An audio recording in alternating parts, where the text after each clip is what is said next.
Bueno, voy a hacer un video de difusión del pensamiento filosófico de la edad de los griegos en adelante. Voy a llevar una secuencia desde los inicios de la filosofía hasta, si se puede, hasta la actualidad. Bueno, uno de los primeros temas que se ven en filosofía es el llamado pensamiento presocrático.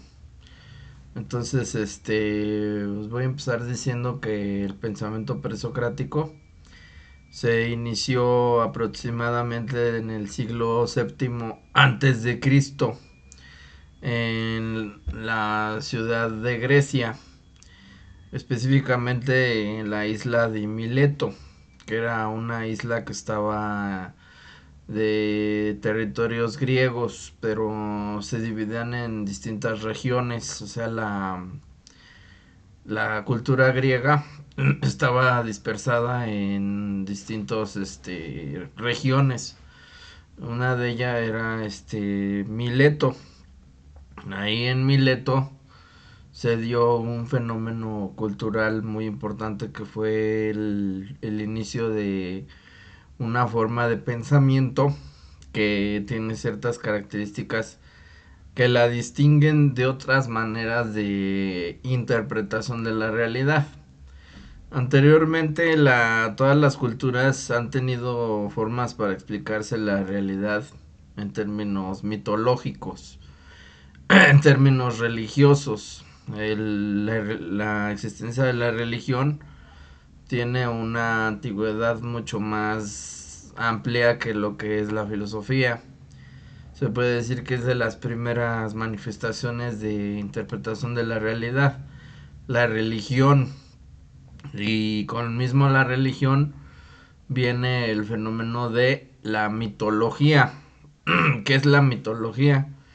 Fue un sistema que han tenido todas las culturas en el que tratan de dar una explicación a cuestiones fundamentales de la existencia de distintos pueblos. Por ejemplo, el origen del mundo o el origen del hombre o el propósito de la vida humana o la vida después de la muerte o infinidad de cuestiones existenciales y fundamentales para la identidad de todas las culturas. Como no tenían, digamos, los conocimientos científicamente, digamos, sistematizados, como ya hoy en día lo podemos ver. Entonces, se dieron a la tarea de construir explicaciones mitológicas o construir explicaciones, de carácter religioso, que tenían que ver con una cosmovisión de toda la totalidad de la realidad, de todos los aspectos que conllevaban la la muerte, el nacimiento, la enfermedad, el sufrimiento, el dolor, el placer, la alegría, etcétera. Entonces todo lo van integrando en explicaciones mitológicas, en donde una de las características más relevantes es la intervención de divinidades o personajes fantásticos, sobrenaturales, que con cuya intervención van a moldear el destino y la forma de la vida de los hombres en la tierra. Entonces se podría decir que estas criaturas también de corte esto sobrenatural tienen una influencia fundamental en los acontecimientos humanos, acontecimientos que tienen que ver con cuestiones muy relevantes. Ajá. Este Muchísimos años duró esa forma de explicación de la realidad hasta que, bueno, las necesidades de algunas civilizaciones, en el caso particular de la civilización griega, pues tuvo la posibilidad de cuestionar estas explicaciones mitológicas y de aventurar nuevas formas de poder explicar el mundo.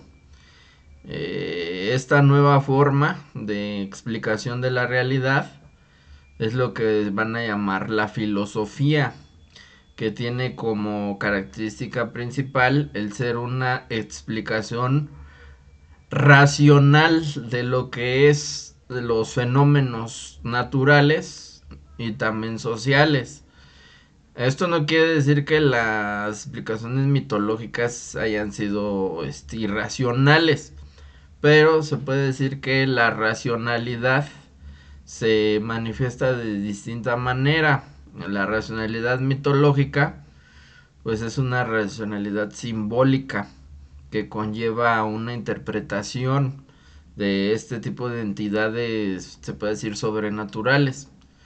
En cambio, en las explicaciones que aventuran los primeros filósofos griegos, van a ser basadas principalmente, primero, en la observación de lo que eran los fenómenos naturales para poder explicar los mismos a través de una explicación lógica, empírica, de determinar las causas de los fenómenos, el por qué existen las cosas de determinada manera, por qué se comportan de determinada manera, y sin recurrir a las explicaciones mitológicas.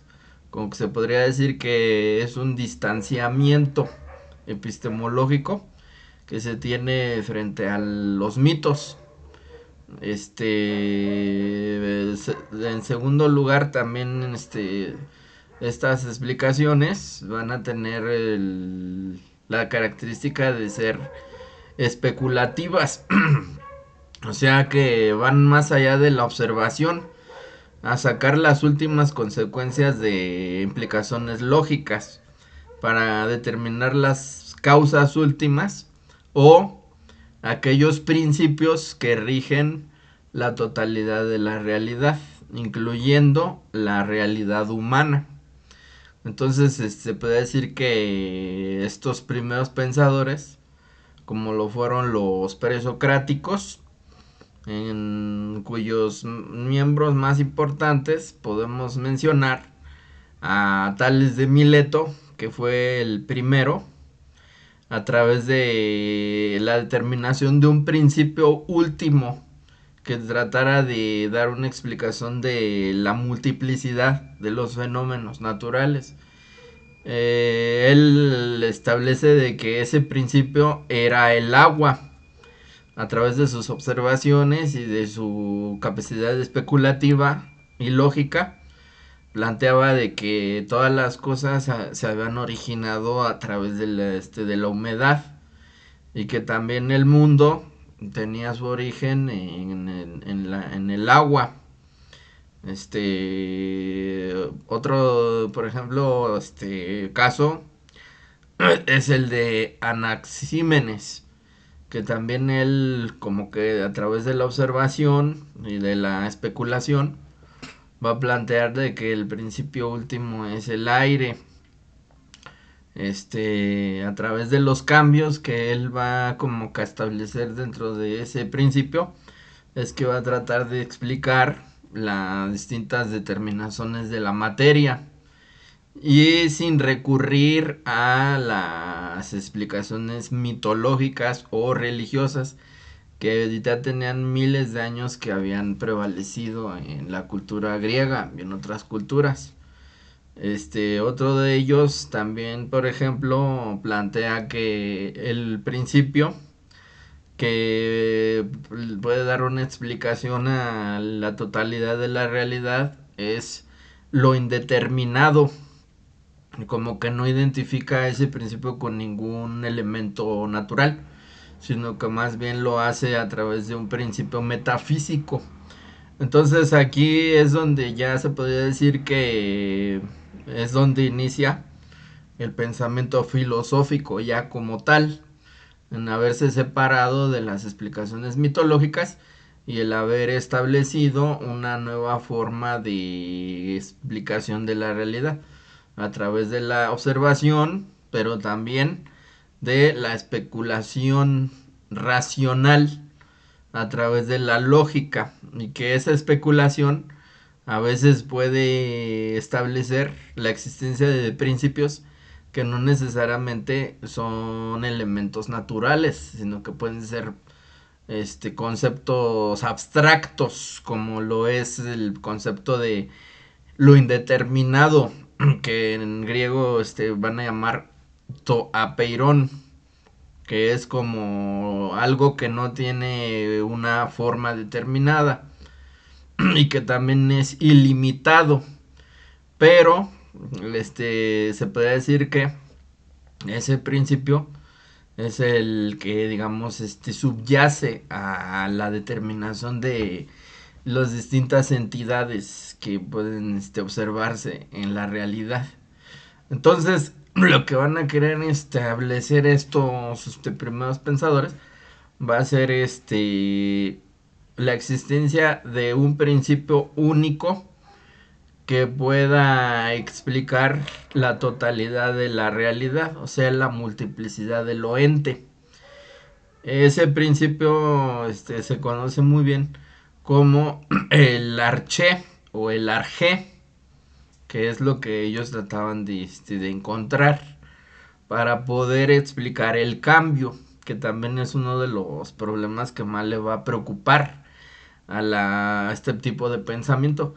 El por qué la realidad siempre está cambiando, por qué no hay algo que pueda permanecer, de lo que se pueda establecer una estructura inamovible o estable, de la cual se pueda obtener un conocimiento estable. Lo que ellos observan es de que la realidad material, a través de el conocimiento sensible, siempre estaba en constante transformación. O sea que a esa transformación ellos lo van a llamar el devenir de lo que es el mundo entitativo.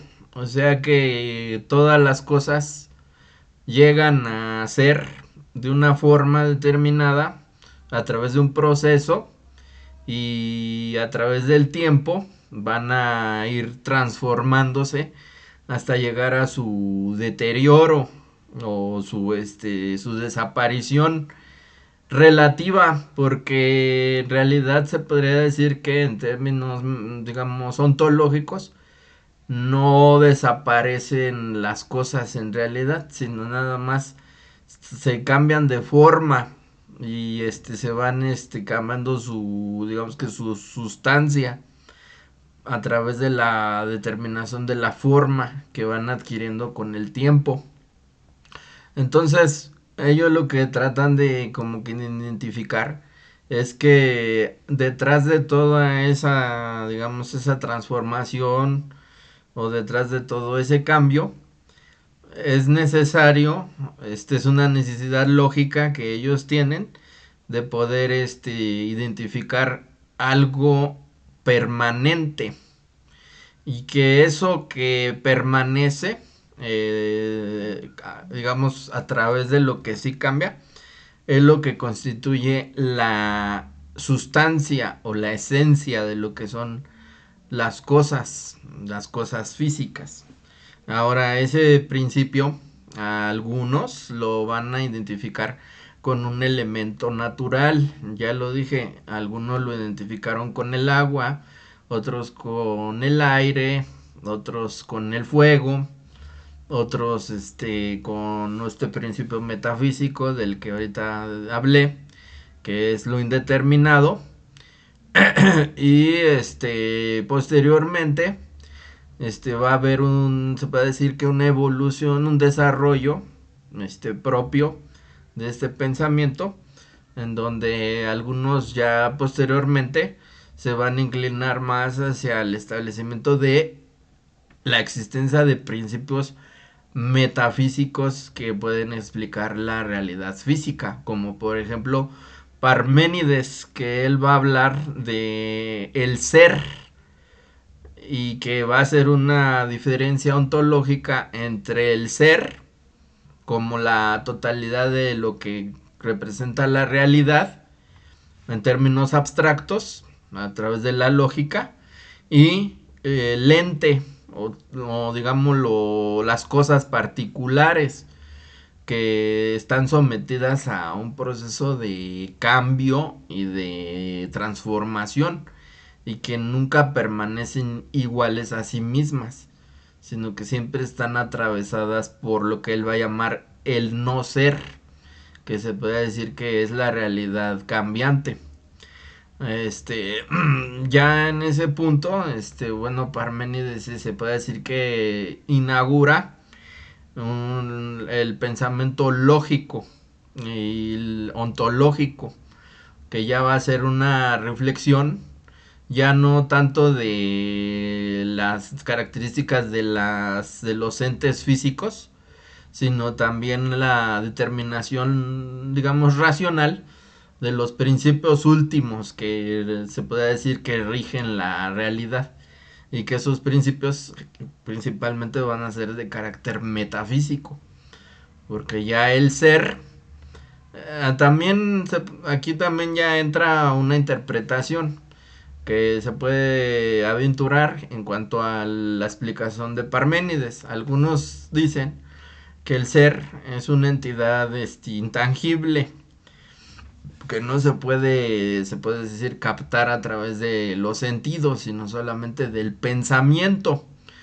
Por eso es el padre de la lógica, porque él va a identificar todo aquello que es porque es posible de ser pensado.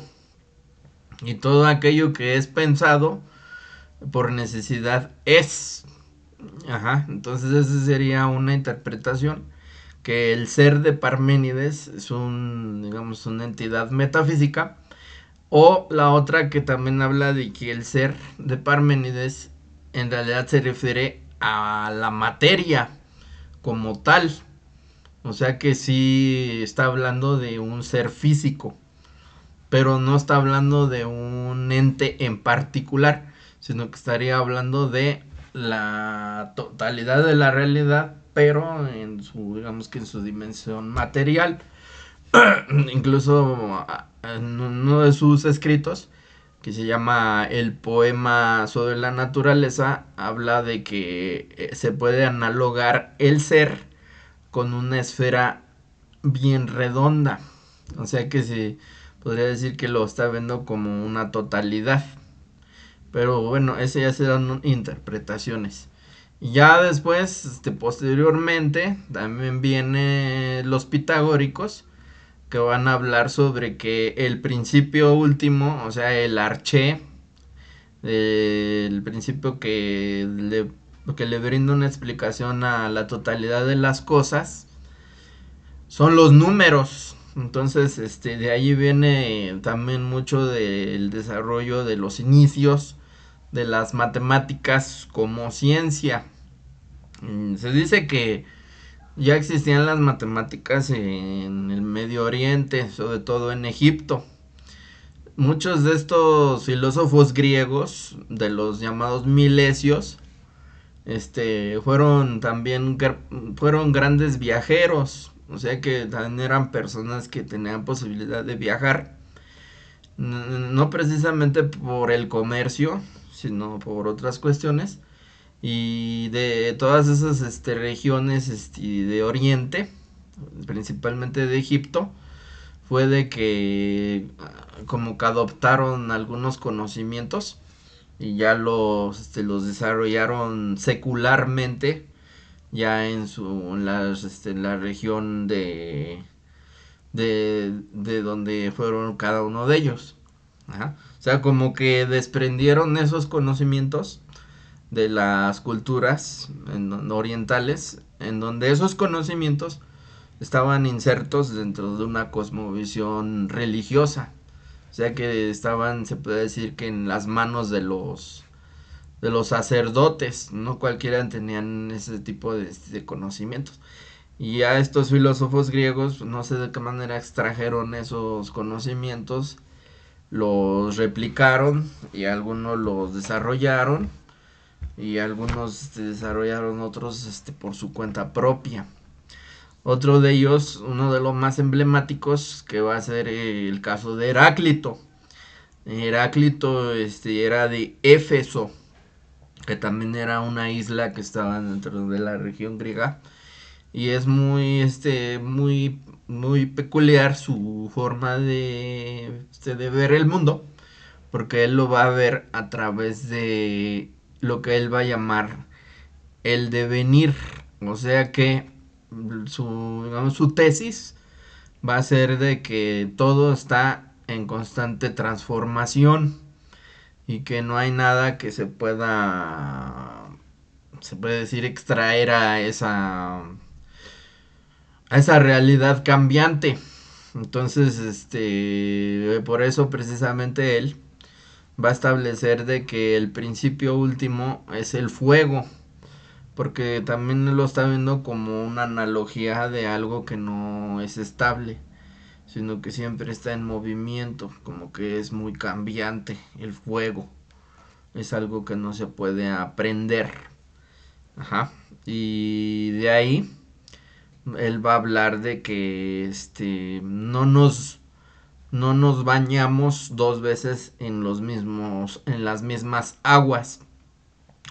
¿Por qué? Porque ni las aguas son las mismas, porque siempre están corriendo, el flujo, el devenir se parece a un río. El río se puede decir que combina esas dos características del ser, porque por una parte nunca es el mismo, ya que siempre tiene distintas aguas que están corriendo por su cauce, pero por otro lado es el mismo en el sentido de que guarda una identidad consigo mismo como el lugar por el que transita ese agua. Entonces puede decir que sí es el mismo río en cierto sentido, pero al mismo tiempo no lo es. Y entonces ese principio del devenir, lo va a aplicar en la realidad natural, pero también a la realidad humana. Y ya de ahí también hay un desarrollo de reflexión hacia el interior de lo que es el pensamiento humano. O sea que ya hay una especie de psicología en ciernes, porque también él ya va a hablar del alma, que también el psique o la psique, como que era el principio de percepción que existe en la capacidad de la conciencia humana, de poder captar el entorno y también de relacionarse a través de pensamientos y de ideas, de recuerdos, y no nada más eso, sino también de emociones, de sentimientos, de razonamientos, de pensamientos, de ideas, de palabras articuladas con un significado, todo lo que es la expresión de una vida inteligente. Se podría decir que es lo que los griegos entienden como la psique, el alma, el alma del hombre. Entonces también digamos que ese principio de la transformación también lo van a aplicar hacia la misma conciencia. ¿Por qué? Porque nosotros físicamente, desde que nosotros nacemos, se podría decir que estamos en un constante desarrollo, en un constante cambio de nuestro cuerpo. Ajá. Va creciendo, se va desarrollando, ajá, se va transformando hasta que alcanza, se puede decir que su culminación en cierto periodo de edad, y ya después va deteriorándose, que es lo que llaman el envejecimiento. de todo nuestro cuerpo, pues se va, digamos, desgastando y hasta que llega a un desenlace, sea por muerte natural o por enfermedad o por un accidente, pues va a llegar a su fin. Y en ese fin, el cuerpo ya desprovisto de alma, es que entonces en ese sentido el alma sería el principio vital que anima a ese cuerpo. Y ese principio es propio de los seres vivos, incluyendo a los humanos, pero también a los animales y también a las plantas. O sea que ahí también hay una cierta, digamos, reflexión sobre la vida misma. Pero ese principio de cambio se puede decir que atraviesa la totalidad de la realidad, incluyendo los seres vivos y también los no vivos, porque también la materia que no tiene vida, la materia inorgánica, pues también está sujeta al cambio, está la transformación. Y entonces, no nada más tenemos ese proceso en términos físicos, sino también psicológicos. ¿Por qué? Porque desde que somos niños vamos teniendo un aprendizaje del exterior, vamos acumulando esos conocimientos que vienen de nosotros a través de la experiencia, pero también vamos desarrollando nuestras capacidades de entendimiento y vamos adquiriendo una madurez, se puede decir que mental, nuestro cerebro se va desarrollando. Ahora pues ya existen los estudios más avanzados en cuanto a lo que es el desarrollo del pensamiento, de la inteligencia, que también se puede decir que como un músculo que se tiene que ejercitar para poderlo desarrollar. Pero digamos que tiene también un desarrollo que es natural, tiene una evolución y eso implica un crecimiento. Entonces no somos los mismos ni en términos físicos ni en términos psicológicos desde que somos adolescentes o que somos niños a que somos adolescentes. Existe un cambio, ya no es lo mismo el pensamiento del niño al pensamiento de un adolescente y así sucesivamente. Si lo comparamos el adolescente con el joven y al mismo tiempo si comparamos el joven con el adulto y el adulto con el adulto mayor y el adulto mayor con el anciano. Entonces también en ese sentido vamos cambiando, no somos los mismos. Se puede decir que entonces ahí se podría entender el aforismo de Heráclito de que no nos bañamos dos veces en las mismas aguas, porque ni las aguas son las mismas en tanto de que estamos sometidos al tiempo. No hay un instante que sea igual a otro. Podemos hacer las mismas cosas 1000 veces y las repetimos hasta la náusea, podríamos decir, pero no es lo mismo.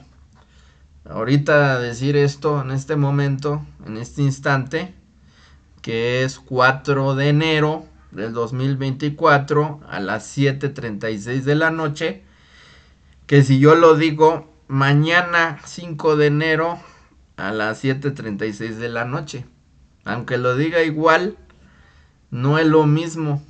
¿Por qué? Porque el ser es el tiempo. Está atravesada la temporalidad hacia el ser. O sea, todas las cosas están atravesadas por el tiempo. Y no se puede congelar. No se puede congelar. Y tienden al deterioro, ¿no? Y al envejecimiento. Y entonces, a lo mejor en este momento decimos algo y mañana decimos lo mismo, pero a lo mejor mañana me siento mejor o a lo mejor me siento peor o estoy preocupado o a lo mejor sentí algo diferente, o sea, no hay un momento igual, exactamente igual al otro anterior, ni siquiera en la realidad,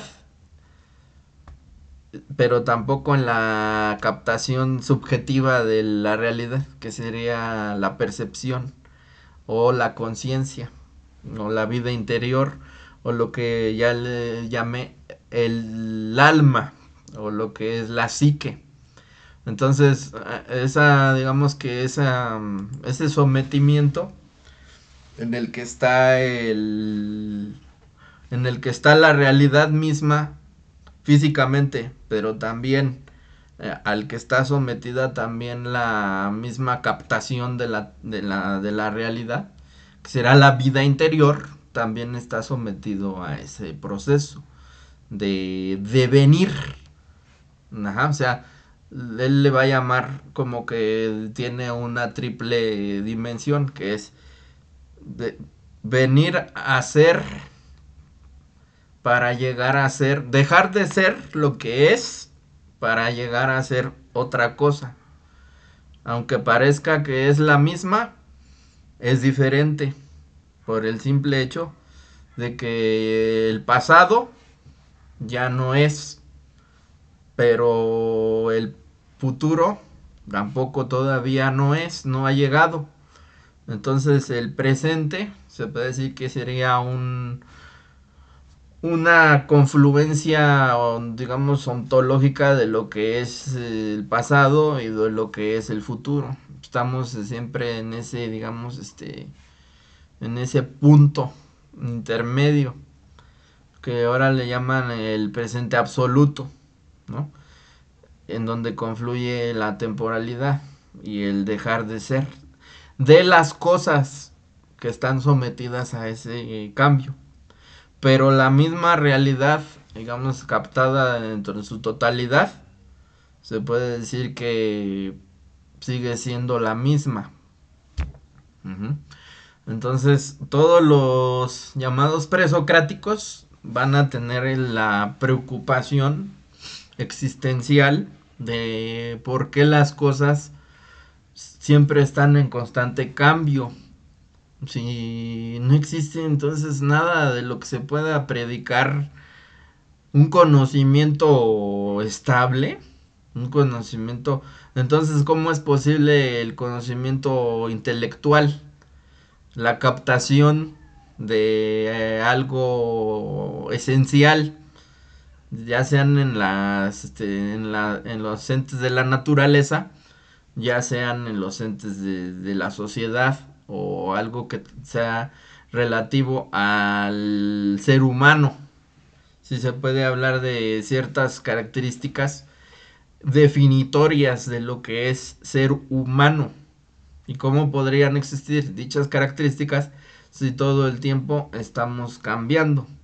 Entonces, es un problema de epistemología en el sentido de que lo que le va a preocupar a este pensamiento va a ser la determinación de ciertos principios pertenecientes a la misma realidad que, a pesar del cambio en el que están sometida esa realidad, se pueda identificar a través del pensamiento y de la razón una estructura, digamos, que se pueda llamar estable, y a esa estructura lo van a llamar la esencia de lo que son las cosas.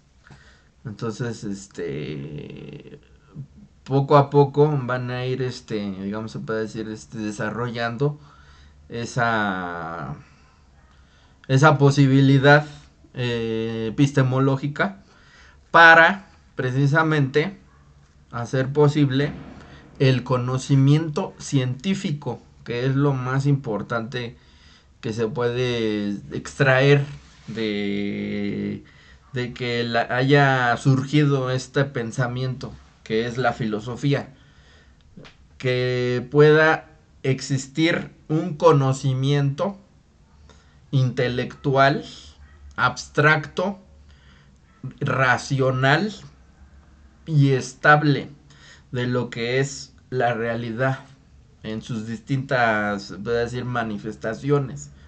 Al principio lo van a tratar de hacer de manera muy general, pensando en la totalidad de la realidad, pero conforme fue desarrollándose el pensamiento, digamos que dichos principios se van a empezar a aplicar en distintas, se puede decir que, ¿cómo le podría llamar? De regiones de lo que es la realidad. Es decir, si se puede aplicar a los fenómenos físicos, si se puede aplicar a los seres vivos, si se pueden aplicar a la sociedad.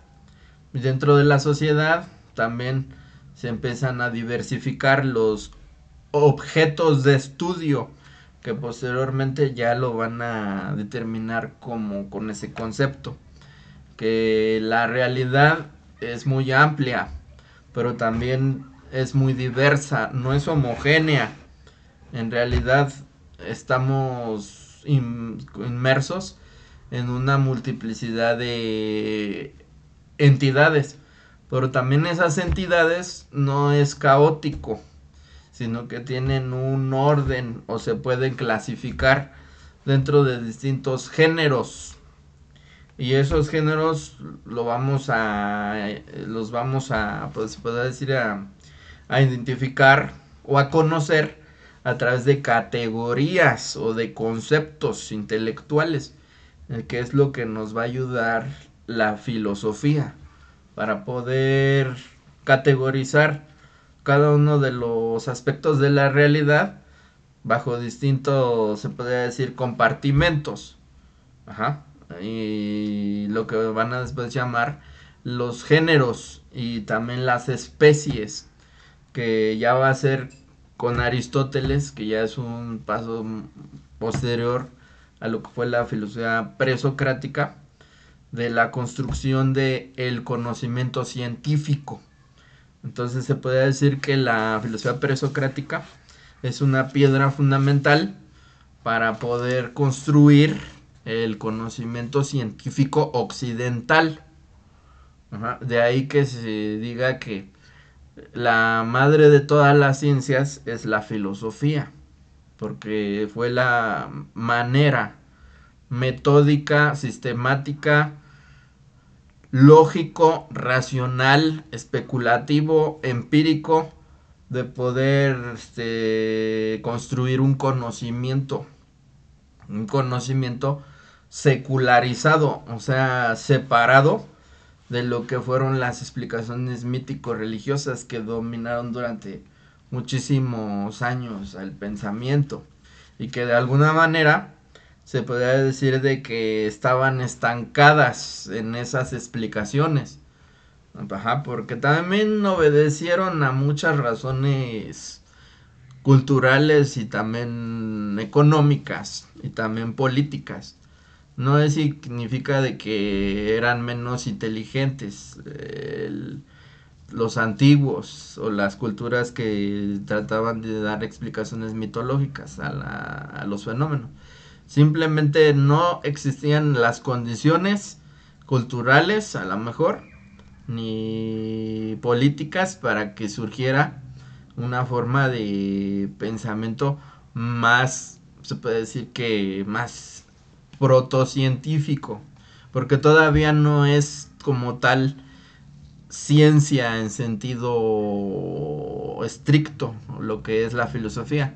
Tiene mucho de, se podría decir, de imaginación hasta cierto punto, pero más bien le van a llamar especulación. O sea, llevar las consecuencias lógicas de un principio a sus últimas consecuencias, a pesar de que ya no se remonte a lo empírico. Y ya después la ciencia va a desarrollar mucho el aspecto empírico. Pero en un inicio fue la filosofía lo que pudo, digamos que permitir que posteriormente ya pudiera venir la tercera forma de explicación de la realidad, que sería ya como tal la ciencia.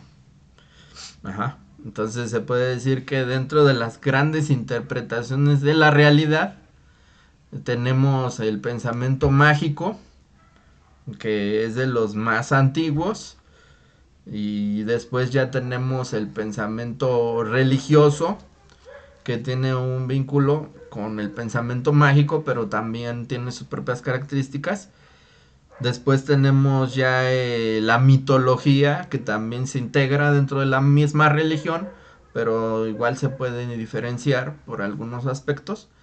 Después tenemos el pensamiento filosófico, que es lo que trate ahorita de explicar a grandes rasgos, porque es una introducción.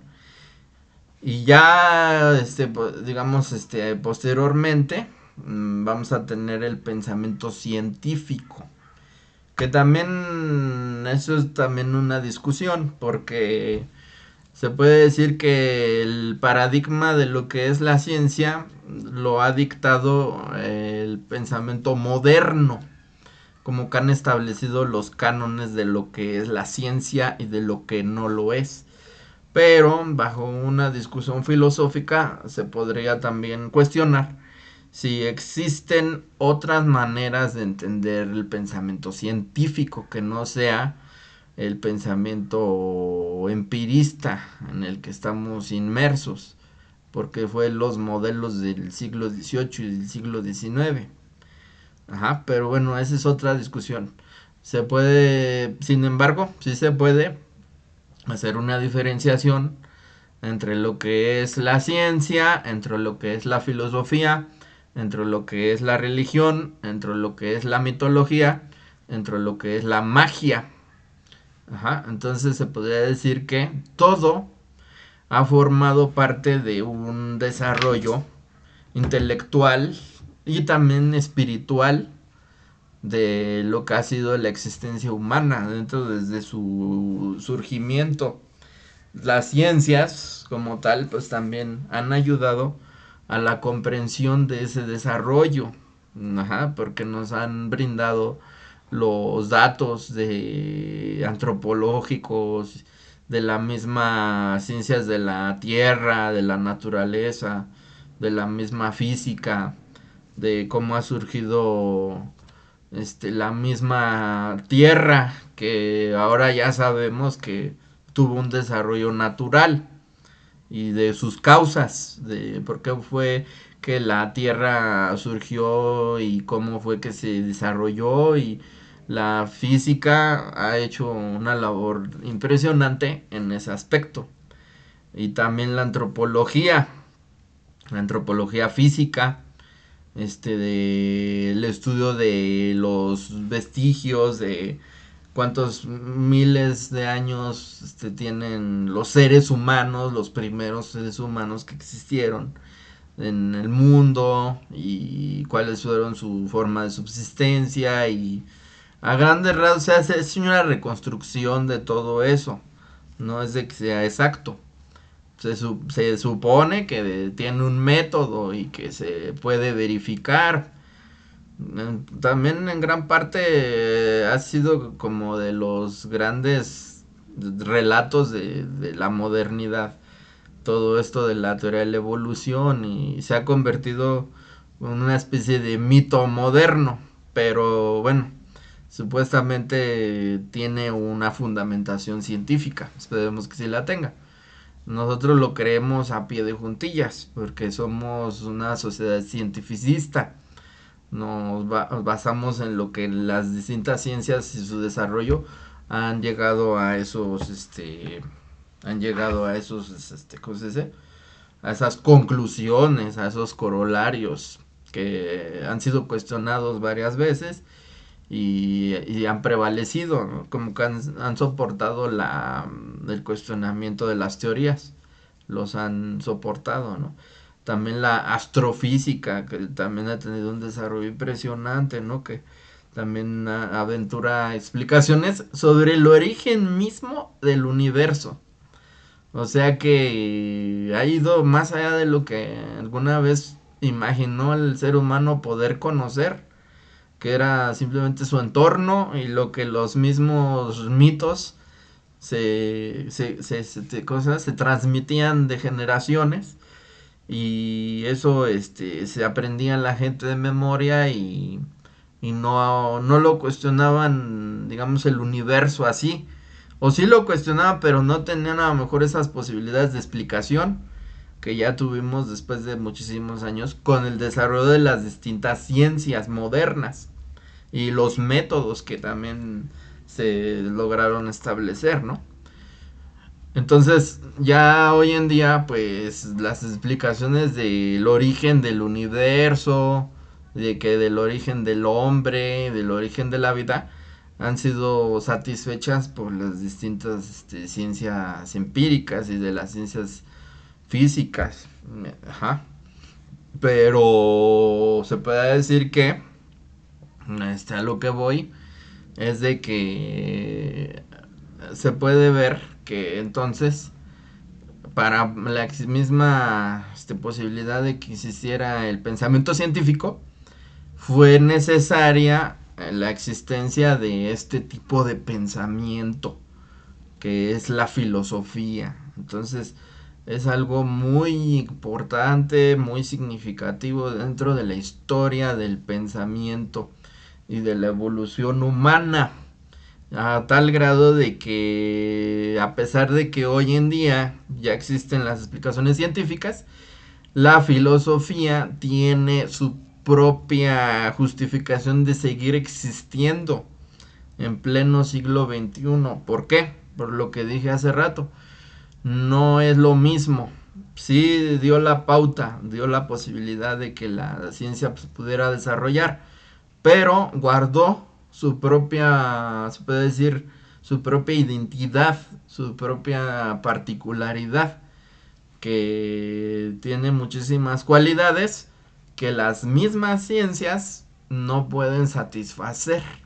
Así como la misma filosofía no puede satisfacer las necesidades de las ciencias.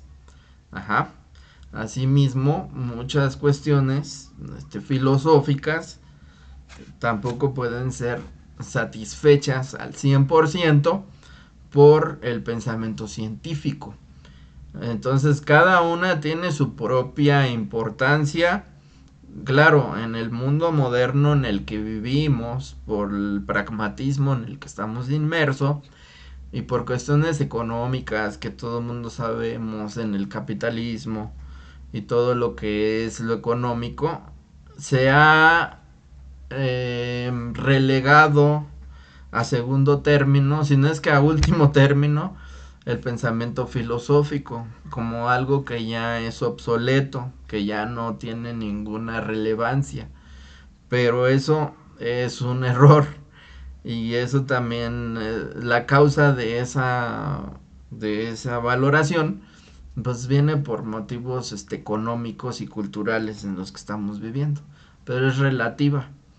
En realidad el valor que tiene el pensamiento filosófico es inigualable, es insustituible, porque tiene su propia particularidad y es algo muy significativo en el pensamiento humano y debería de serlo en todas y cada una de las vidas particulares. Lamentablemente la vida es tan práctica y a veces las necesidades son tan apremiantes que no todas las personas tienen la posibilidad de acceder a lo que es el pensamiento filosófico, ni tampoco científico. Es un privilegio de unos pocos, podríamos decir, ¿verdad?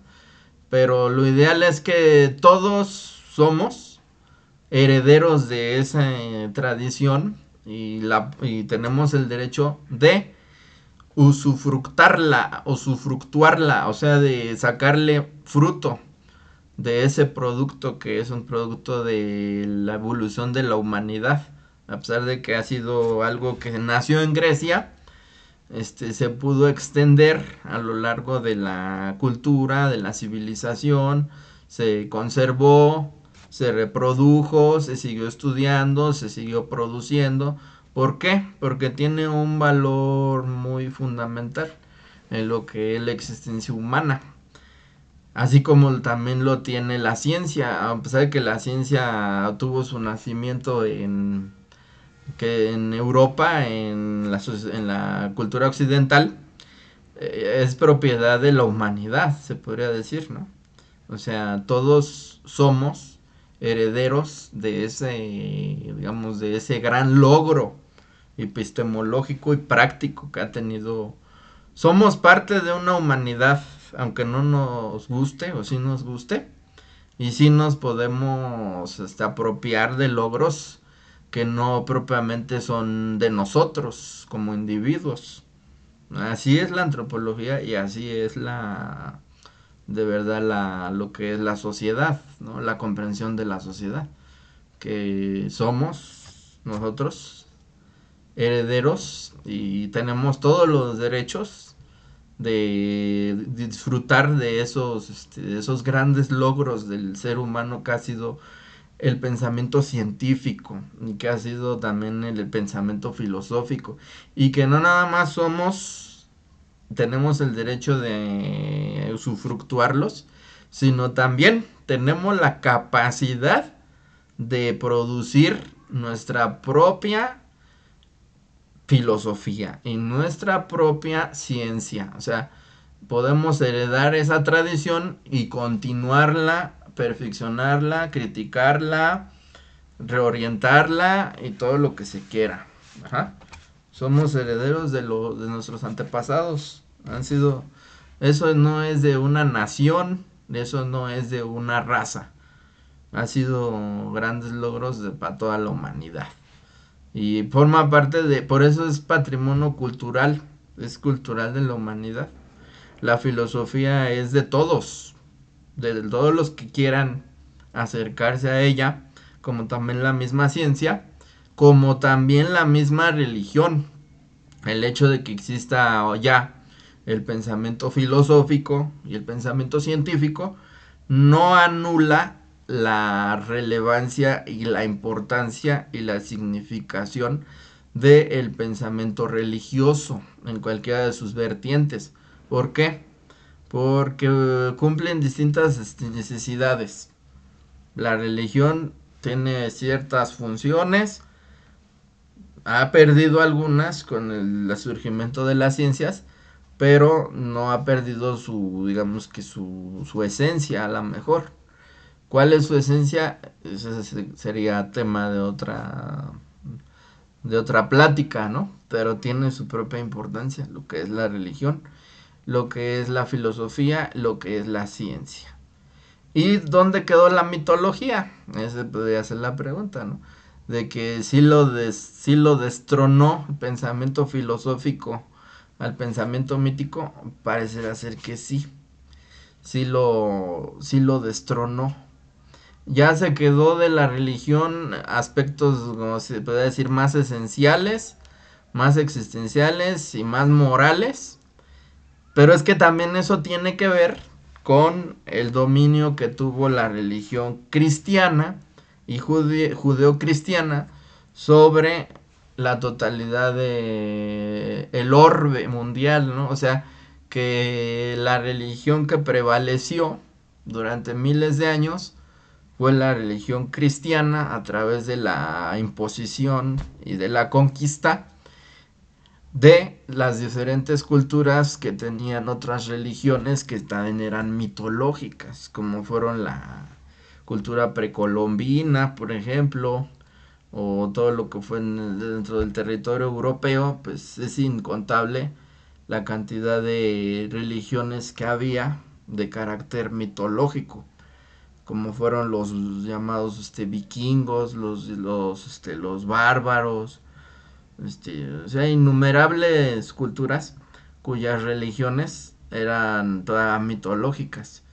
y que también por ende a lo mejor todavía no desarrollaban como tal la filosofía o no la hubieran desarrollado y tampoco la ciencia o hubieran desarrollado otra forma de filosofía y otra forma de ciencia totalmente diferente a la que sí se desarrolló en el ámbito griego en el año 700 antes de Cristo en esta región de la que hablé al principio de lo que fueron los griegos, ¿no?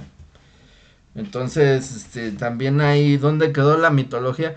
pues gran parte de su destrucción no se debió específicamente al surgimiento de la filosofía, sino más bien ya fue una destrucción sistemática que tuvo a través de la conquista y de la evangelización que tuvieron todos los pueblos a través del colonialismo en el Renacimiento, en el siglo XV, en el siglo XVI, en el siglo XVII, cuando se dio todo lo que fue la conquista de América y todo eso. Y ya, bueno, el cristianismo se fue apropiando políticamente de todas las naciones, desde antes del Renacimiento, ¿no? O sea, desde el siglo III, desde el siglo V después de Cristo, en Roma fue donde empezó toda esa, digamos, la cristianización de la cultura occidental.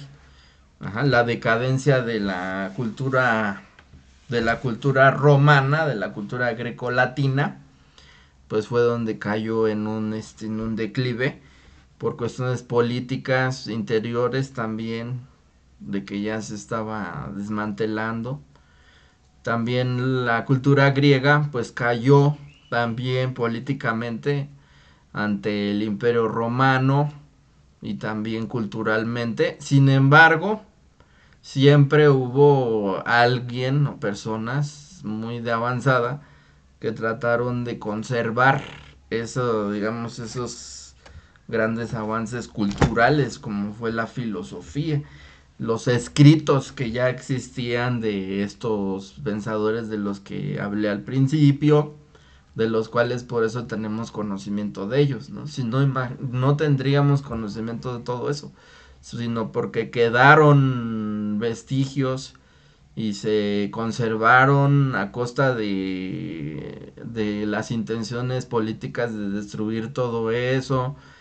Se quemaron bibliotecas, ¿no? Se quemó la biblioteca de Alejandría, en donde estaban muchos de los textos de los filósofos antiguos. Ajá, no nada más de los filósofos, sino también de los poetas, de la poesía lírica, de la poesía épica, todo lo que fue Homero, ¿no? O sea, el mundo griego, todo lo que fueron los poetas trágicos. Pues me imagino que se había conservado todo eso en textos, y con la caída del imperio, con la caída ¿cómo se llama? De Roma, en manos del cristianismo, se trataron de destruir toda esa cultura, toda esa herencia cultural, y se conservó. Hubo alguien que conservaron, en gran parte se perdió mucho de eso. Entonces es inimaginable todo lo que se perdió. No sabemos en avances científicos todo lo que a lo mejor se perdió ahí, pero se conservó. Y luego ya después lo que fue la Edad Media, se reprimió mucho lo que fue el pensamiento científico, el empirismo, la observación de la naturaleza, la experimentación, y todo prevaleció un pensamiento teológico, que fue la llamada Edad Media. Sin embargo, todavía en la Edad Media adquirió relevancia la filosofía griega. De tal manera tuvo ese impacto tan grande en esa cultura occidental, que incluso el pensamiento cristiano y judeocristiano adoptó la misma filosofía griega como una se puede decir, de sus pilares metafísicos, epistemológicos, antropológicos, éticos. O sea, entonces, ¿qué importancia tuvo el surgimiento de esta forma de interpretación de la realidad, que cambió la realidad? No nada más una interpretación de la realidad, sino que cambió la realidad, le dio un giro de 360 grados a la cultura. Estamos hablando de la cultura occidental, que es de donde se puede, el desarrollo de la filosofía tuvo se puede decir que su evolución propia, o sea, orgánica, podríamos decir. Ya después con la conquista que tuvo con el colonialismo, pues también se difundió la misma cultura occidental a toda la humanidad. De tal manera que ahorita, aunque vivamos en México y seamos parte de América, somos herederos y somos hijos, a lo mejor no legítimos, de la cultura occidental, porque a través de la conquista y de la violencia llegó aquí a los pueblos americanos el cristianismo primero, y con el cristianismo pues la filosofía griega se filtró ahí. Y ya por cuestiones políticas, económicas y de todo, cuando terminó la Edad Media, se retomó todo eso que se había iniciado desde los griegos y se desarrolló el pensamiento científico primero en Europa y ya posteriormente también llegó a toda a toda la humanidad a través de la conquista y de la conquista espiritual, pero también epistemológica, ¿no? O sea que se invalidaron todo lo que fue los conocimientos de las culturas antiguas y no nada más la religión, sino también los conocimientos que tenían los mismos naturales de aquí de América, todo lo que fue la herbolaria y todo eso, ¿no? Todo eso se destruyó, o algunas cosas se conservaron y como que se integraron, se podríamos decir, ¿no? Pero al final de cuentas estamos en una cultura occidental, o sea que somos, aunque seamos mexicanos, somos hijos de los griegos. Nuestros padres directos se puede decir que son los griegos, o sea, culturalmente nuestros padres son los griegos y los europeos, la cultura occidental.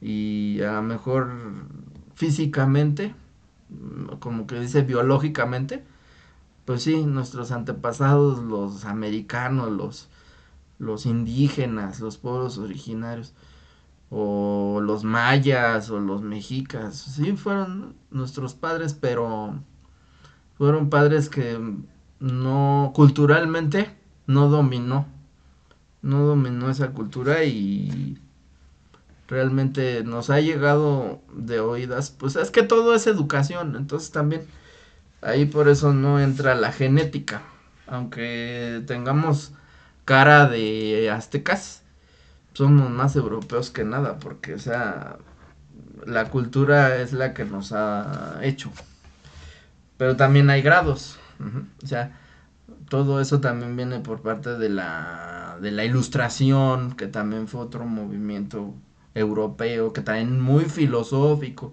y también se retomaron muchas cosas de la filosofía, desde la filosofía griega hasta la misma filosofía medieval, recuperaron muchas cosas en la ilustración. Y también fue un proyecto de modernización, no nada más de Europa, sino también de, ¿cómo se llama? De conquista de todo el mundo. Ya ahí, a través ya no de tanto de la guerra, sino más bien a través de la economía, de cómo se repartieron el mundo, ¿no? Pero lo que fueron las culturas precolombinas y todos los conocimientos y las cosmovisiones que estaban ahí, se conservaron también. Hubo gente que tuvo esa delicadeza de conservar todo eso, pero no dominó. Y a tal grado hoy en día que ya nada más se ve de museo, ¿verdad? Ya no se absorbe como si se absorbe la cultura occidental. Desde el idioma hablamos español, entonces somos más europeos en ese sentido. Bueno, fue una mezcla ya aquí, ¿no? El sincretismo y todo eso. Ya no es que seamos europeos al 100%, pero tampoco somos mexicas. O sea, eso ya nos vino mucho de a posteriori de todo eso, ¿no? Y también, por ejemplo, lo dice un autor que se llama ¿cómo se llama? Bonfil Batalla, algo así, en un libro que se llama México Profundo, ¿no? Que toda esa cultura precolombina a lo mejor fue derrotada en términos de hegemónicamente, tuvo más predominancia la cultura europea, pero digamos que dentro de la base de la vida cotidiana de todos los días y sobre todo de los pueblos y de los barrios, todavía las usos y costumbres, se puede decir que todavía subsiste mucho de lo que fue la cultura mexica precolombina. En la gastronomía se ve mucho, ¿no? De que todo el maíz, de que toda la calabaza, los frijoles, el chile, la salsa, que también fue una combinación con la gastronomía española, ¿va? Pero bueno, ese es el punto, de que se puede decir que la base de la civilización occidental, que es la base de nuestra cultura actual, es la cultura griega y específicamente el periodo clásico de la cultura griega, que fue la filosofía. Porque también la cultura griega no toda fue filosófica, sino que fue de un periodo determinado, que fue el periodo clásico, del 700-500 aproximadamente, antes de Cristo, al 300 más o menos, antes de Cristo. Ajá. Entonces que dentro de ese periodo fue donde se sentaron las bases y gracias a esta forma de pensamiento que fue la filosofía. Porque también la misma cultura griega también tuvo su prehistoria, se podría decir, en donde ahí lo que más prevaleció pues fue el pensamiento mitológico y poético. Pero ahí también, bueno, ya la cultura griega ha tenido su propio desarrollo. Y ya al final pues, somos la mezcla de muchas culturas. Ajá, pero bueno, entonces ese sería el primer tema de la importancia del surgimiento de la filosofía dentro del pensamiento occidental. Su diferencia con las otras formas de pensamiento y su importancia para el desarrollo de las pensamiento científico y también de la misma cultura occidental de la que nosotros pertenecemos y algunos de sus problemas y de sus planteamientos más esenciales y de algunos conceptos que son muy específicos y muy como que muy significativos, como lo fue el arché, como lo fue el devenir, como lo fue la esencia de las cosas, como lo fue, ¿cómo se llama? El, ¿cómo se llama? El estudio de la naturaleza y de las cuestiones de el ser y de el devenir, del cambio, perdón. Ajá. Entonces, bueno, hasta ahí sería el primer tema. Y ya posteriormente voy a ir tratando uno por uno algunos de los filósofos presocráticos, pasando después por los clásicos, que fue Sócrates, que fue Platón, que fue Aristóteles y que fue después de Aristóteles también las llamadas escuelas helenísticas, que también ahí tienen unas características muy interesantes y que también tienen una relación con cambios políticos económicos que también tuvieron en ese contexto. Ajá. Por lo pronto, pues esto sería lo primero. Pues nada más y hasta aquí dejaría el punto número 1.